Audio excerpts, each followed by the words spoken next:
guys, so just a few thoughts on what we're doing here. So when I tell you to do contact flow with no contact, right? Basically, you know, you can't be planning anything. You can't obviously have like a maximally like combative thought process, but you still want to be applying the principles, staying as close as possible, just not actually making contact. And what is this gaining you? This is basically kind of the ultimate in unavailability, right? Because a lot of time if we're just doing contact flow and I tell you guys to be unavailable yet unavoidable, and then if you're doing this, continue, and I'm just kind of whatever. Am I really being unavailable? He pushes me here and I'm whatever, okay, whatever, maybe. Now, truly unavailable would be, right? Totally not being engaged with any of this, right? So by moving with no contact, and use your imaginations, guys, try to reach out and feel what's going on even though you're not touching, okay? Not saying that'll necessarily be a physical thing, but mind can do cool things, okay? And so this is basically really working that unavailability such that, you know, because you want this. If some bigger, stronger guy is coming to kick my ass, keep going, right? Okay, I don't want to necessarily be giving him resistance to be available to that. So if he is doing something like that, right, boom, if I could be totally unavailable, right, and just touch where I want to instead of where he wants to, big advantage, right? Now, the next thing we were doing was the long flow or the long teach, right, where we're, instead of being very efficient, right, we're just trying to be as creative as possible, you know, looking for all different possibilities, going high, going low, going back, going forward, feeling everything that's going on.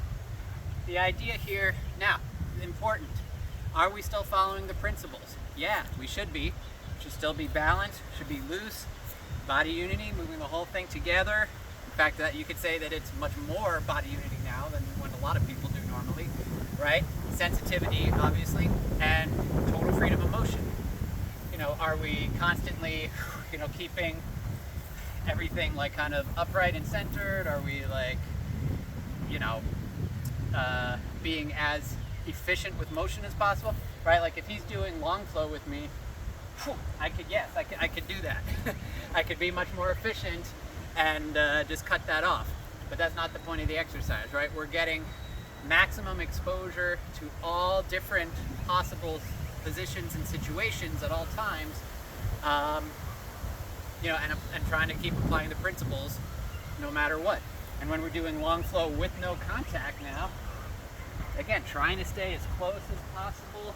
And again, there will be fleeting contact at times, but the idea is we want to minimize it, okay? We're moving with the whole body. We should never be trying to stop anything. If Brian's arm is coming here, I don't want to stop it with my head. I don't want to stop it with my arms or anything like that. If that's coming, I'm just moving with it with my whole body and trying to stay as free and creative as possible. One bit of advice John would give was try to touch the guy's ankle and head at the same time from any angle. It's not a technique, it's just a way to expand your mind and get a little more creative. That's not something we would normally think to do, right? But the point is, you never know. You might be getting into a truck, you might be bending over tying your shoes, you might suddenly get slammed in the face, boom, and you're half out and you're in some weird position, and that's where you need to start from. You never know what's going to happen. It's easy to get too comfortable. Do contact flow with me here. It's easy to get a little too comfortable in this little space here, right? Even if I am moving my whole body, you know, doing some of the right things, moving in, this is still a very limited paradigm of training and experience for your mind, okay? So it's good to at least sometimes break out of that and either and or both, right? I can do the same thing, but kind of eliminate the contact, right? And again, if we're doing no contact, anyone at any time can fuck it up by just doing that. But that still defeats the point of the exercise, right? I want to have no contact so I can really start experimenting with ultimate unavailability and give your training partner a chance to feel that as well. Notice I'm getting very close in. And then when we turn it into the long flow with no contact, total unavailability, from anywhere to anywhere, no matter what, no contact, right? No matter what's going on, we're both responsible for minimizing the contact. Feel as much as you can without actually touching, and also opens your body up as well and feels good, at least to me.